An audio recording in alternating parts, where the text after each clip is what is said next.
It's the Monday after the Saturday before. Got any considered thoughts on what happened at Reading? Well, I've got considered thoughts, but obviously that's for the dressing room and me, really. And but we haven't got time to do that. We came in yesterday and already working on tomorrow's game.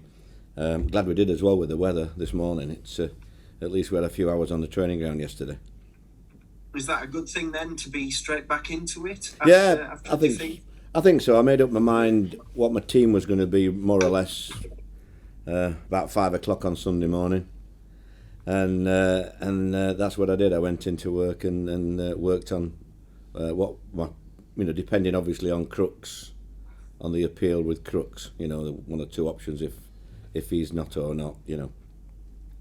When do you expect to hear about that? This afternoon, I think, or tomorrow morning at the latest. I don't understand it really. When I've already found out that the referee said he's definitely made a mistake on it. So if that's the case, I don't understand why we have to have committees and commissions really.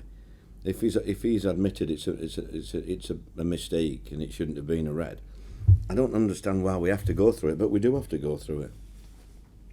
Do you think you deserve to get something out of the match then at the weekend? I think it was a possibility. They had large parts of the game. They were better us in certain areas. The goal, for example, we've got lads who aren't used to the Championship at the minute, and it's not just going forward. It's when you defend and staying with your man, etc. And we lost one or two men. It made Johnny Howson have a lot to do, really, more than he should have to do, and then it made him look vulnerable when he's trying to do two jobs. So it was a difficult afternoon in midfield, I think, for them. But I still think we could have easily got a result in that game. When you say there's lads who are not used to the Championship, how long in your experience do you think does it take for new players to acclimatise? Because it's a brutal schedule. You don't get any respite, of course. So how long do you think before they're attuned to it? Well, I don't think we can use that as a reason. I think I've just got to pick my team, what I think's my best team, and not worry about that now. I think probably I've worried a bit too much about getting people fit, and I don't think I should do that. I think I should just pick my team, and if they get fit, great, and if they don't, they won't be in the team. Do you think that the fact that the games come thick and fast will help them to acclimatise, or is it all a bit bewildering for them at the moment? Well, I said to James Silico, if I'm honest, I don't think you should go away with the international break, really, because you're nowhere near fit enough, and yet you're going to go away for 2 weeks. You're probably going to play 5 minutes in one game, 10 minutes in another, and you'll be walking around for 2 weeks, hardly doing any training, and you'll be back to square one. Well, we've done all the hard work, but he says he can't do that. He's got to go with the international team, so there's very little you can do as a manager. The other thing, of course, is that a few of the fans were saying to us after the match is the lack of goals. I mean, it's been a long-standing Boro problem, this, trying to solve the goal-scoring issue. Just how frustrating is it? Because it would appear that it's still an issue there. Well, I mean, it is a frustration for everybody. You've got fans, I've got players saying it to me, and I've got members of staff saying it to me, and I've got all sorts of people saying it to me. So I don't think it's rocket science, really, is it? I think we all know that we're short of goals, and we've got to try and do something about it with what we've got, with the squad that we've got, and that's what I'm going to try and do. Do you do anything different to what you would normally do when you see that it's not coming off as the games go on? I don't think you can. I don't know. I don't really know what you mean by do I do anything different. Do you mean in training, or do you mean on the match day? In training. In training. Well, we can't do any more finishing. I think we've done too much finishing, really. It's there's only so much you can do around the box. And if you have to limit what they do in finishing, because you don't want any pull muscles as well when they're striking balls, regularly. So I can't fault Ronnie Jepson who does that. I can't, he does it nearly every day with the lads. Different types of finishing, different balls coming in and what have you. But we do have to find a way, and that's my job really. I've got to try and pick a team that I think can score goals. Paddy McNair and Mark Bowler came back, of course, having been out, which was a boost for you. Did they get through everything okay? They were going to be all right? Yeah, Mark Bowler was in a bit of pain throughout the game. I spoke to him yesterday, and we'll see how he is this morning. Paddy was okay. Paddy's always okay the week before international break. So I haven't got a problem with Paddy. He'll be fit this week. Sheffield United then to come, and it's always one to relish for you personally, isn't it? Yeah, it was an amazing time in my life, really. 7 years. I had an unbelievable chairman in Derek Dooley, one of the most, if not the most revered ex-player in Sheffield. And it was just great to see. I was just thinking last night when I took over, the crowd was 8,400 the game before they lost to Port Vale. And when I left, it was 25,500 average. Been in the Prem, built a complete new training ground, put the foundation in really for where they are now. You know, it's a top club, and sure they'll be back in the Premiership. Yeah, they've had a bit of a slower start than the other two relegated teams because clearly it always happens where the teams that come down are usually the favourites to go up, but they seem to be cranking into gear a bit. Yeah, I think they've. You say about the other two teams, but I think they've got better results in the last 4 games than the other two teams. So you know, they've found a formula, and it's been working for them really. And they've got a manager there who, not dissimilar to you, is quite adept at getting teams out of the Championship and into the Premier League in Slavisa Jokanovic. I've always liked him. I call him Slavomir because I can't tell his name, and. But he's a good lad. I enjoy conversations with him after games, and a lot of time for him. Very, very good manager. I thought he was an ideal appointment, and I knew he'd turn it round. And just on the crowd, finally, from me, because it's a night game under the lights at the riverside. You know, the crowd can play a massive part for you, can't they? Well, they are doing. They have done. I mean, you can't say the one element you can't blame is the crowd. This year, I mean, they've got behind us so much. I mean, the Blackpool game, it was incredible and driving us on. And, you know, if only they could keep the ball out of the net when we need them to. You know, it's been one of those things that the crowd has been a massive plus for us, really. And yeah, we've got to just find a formula. I've got to work on that and try and put the best team out that I think can get a result. Thanks, Neil. Best of luck. Thanks, Paul. Keith Downish guy. Keith, where are you? And hi Neil, you okay? Where's Keith? Got you, Keith, yeah. Did I hear you say earlier that you picked the team at 5 a.m. on Sunday morning? Did I get that right? 5 o'clock, aye. I know exactly because it must have been a bird hit the window by accident, Keith, and it woke me up. Is that the norm? Is it, or were you in early after Saturday, or? No, I don't. You mean, was it early getting up or picking the team? Picking the team 5 a.m. on a Sunday morning. No, I made up my mind on which way I was going to go on Saturday night, Sunday morning, yeah, and that's what I wanted to do. And the two lads, I told my 2 assistants, and that's the way I was going to go, and they wouldn't change my mind, and they haven't done. Is it getting to a stage? I know it's still relatively early in the season, but just looking at the league table, is it getting to a stage where you know you need to get going soon because you might actually give yourself too much to do to get back in it? Absolutely, Keith. Yeah, absolutely.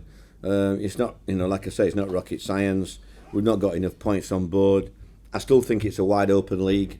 If we get a grip of ourselves and we start doing silly mistakes and we do find the formula for scoring a few more goals, I think we've got the nucleus of the squad. But I still think we're a bit thin on the ground if we get certain injuries regarding who comes in. But that's not got to be a problem now. We've just got to get on with it now. And I heard you earlier talking about the players that arrived in the summer, particularly the foreign lads, and perhaps not being fit enough yet. Was that a concern for you in the summer when you brought them in? Were you worried that might be the case? Well, I've never really had so many, if I'm honest. It's a new thing to me. So I was led by what people say. I remember Steve saying to me it took Giordino about a year, 18 months before he started playing, from what I can gather. But I'm not.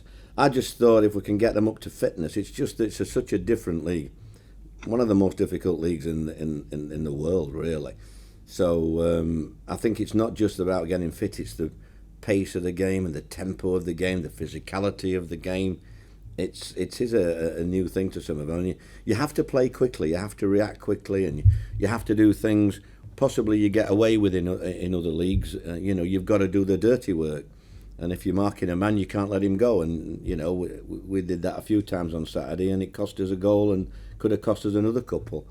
So you've got to be disciplined at the same time, and sometimes it takes a while to sink in. I think. Just last one from me, Neil. Excuse me, a little bit off topic. We were actually up at the training ground the other day with your academy kids, under 18 team, who they were getting a class on online hate and racism, and basically preparing the players how to deal with that if it potentially arises in the future. It was actually really good to see. What is your view on that? How important is it that the players have that grounding ahead of them? I think that's the way it's got to come from. I don't see it changing, Keith, a lot in grown-ups. I think it's got to come from teaching children, like you say, and teenagers about the rights and wrongs and wherefores. And I think education like this is only a good thing, and a lot of credit to the club really for doing that. Thank you. Cheers, Neil. Good luck tomorrow. No problem. Yeah, you covered most things. Just a few from me. We talked the other day about not doing too much heading practice, but your keeper, with Joe Lumley, if he'd had a bit more heading practice, nearly got your pint on Saturday. Yeah, it wasn't just Joe Lumley there. I don't know whether you saw the goal back, but we work on people coming around the back post for things like that do happen. We had 3 players within 2 metres at the back post. Not one of them gambled that it was going to go there. That's a disappointment for me. It shouldn't be just a goalkeeper heading it. But it was a great ball in as well. But we have to turn them into goals, whether it's Joe or whether somebody at the back post. They've got to be goals then, because they are with other teams. Do you encourage keepers to go up in situations like that, or did he just do it off his own bat? What we got to lose, we got nothing to lose. And so 10 men as well. Yeah. He got the first corner and put it back in as well. So he did all right really, and I thought he had a good game. I think he's got better over the last few weeks, and he's more relaxed now. You can see he's enjoying himself now, and just what we need now, talking to him yesterday, is we need a few clean sheets now, just to get us up and running. And I know you talk about Sheffield United, but of all your clubs, is this the one you got the most feelings for, obviously coming from Sheffield? Well, I have, only because of being a United. I still think about my dad taking me to Bramall Lane on the tram, and and running across and sneaking under the turnstiles without paying while my dad were paying, and then running up the back of the Cop, past the hot dog. I can smell the hot dogs now, the back of the Cop, and then getting to the top and looking down at the pitch, and amazing that. And it was just brilliant growing up as a Blade. I love Sheffield United really, and you're always the underdogs in Sheffield. The posh people were the Wednesday lads and the Wednesday fans, and that we were the ragamuffins. So it was good. It's been great to I remember saying to the chairman when I took over, my ambition is to become the best club in Sheffield, to have the best stadium in Sheffield, to get to the Premier League, and to take the club as far as I can in that respect. And I covered all those marks. I think I think I could have had a little bit more help when we got to the Premiership, but I don't seem to get that when I get up. I just seem to be what's the word? Treading water. They'll be chasing you for admission money, mind, if you keep saying you snuck in. Yeah. Great stuff. Good luck tomorrow. Thank you very much. Simon Tighties. Hi Neil, I've just got a couple. I don't want you to get yourself into trouble, but how frustrating was the red card? Because just watching it at home, the first thing I thought was, well, that's never a red card, and I think probably everyone thought that as well. So just how frustrating was that moment when you're chasing a point? Well, it was probably our best spell of the game. That's what really bothered me, to get back in, and it was. I don't know. He's a good referee, Peter Banks. He's one of the best there is, and when I saw him after, I realised talking to him that because he had a bad view, Peter Banks couldn't possibly have seen it. But then when he told me that his linesman on our side had told him in the break, when all their players were pushing for a red card, and all the fans were screaming for a red card, and he had a minute to think about it, and the linesman had a minute to think about it. When he tells me that this young lad with a flag in his hand has said that it's violent conduct, it's studs up. I mean, he couldn't possibly have seen it from where he is. The goalie's gone down like that. It's in front, the other side of the linesman. He said he got an unobstructed view. There were 3 players in his view from what we look at, and yet he came up with this. And then obviously the referee knows he's made a mistake. I want to know now, and I'm going to ask today, could I ask the linesman now what his view is having seen it? Because he's seen something that's not there. So, it's worrying, if I'm honest. I think it's worrying when you see things like that, and you have to rely on commissions. I mean, if he hadn't gone in for that, I would have probably fined him. Exactly. So, just last one, just to try and look at it positively. You kind of need a little something to get you going. This is an ideal game to do that in, isn't it? Well, I think we'll be underdogs again. So, the doom and gloom merchants. But I think we have got a decent squad. I've just got to pick the right team tomorrow. I know what my team is. I knew what it was Saturday night, Sunday morning, and I've not diverted from that. I'm going to go with what I thought, and we'll see.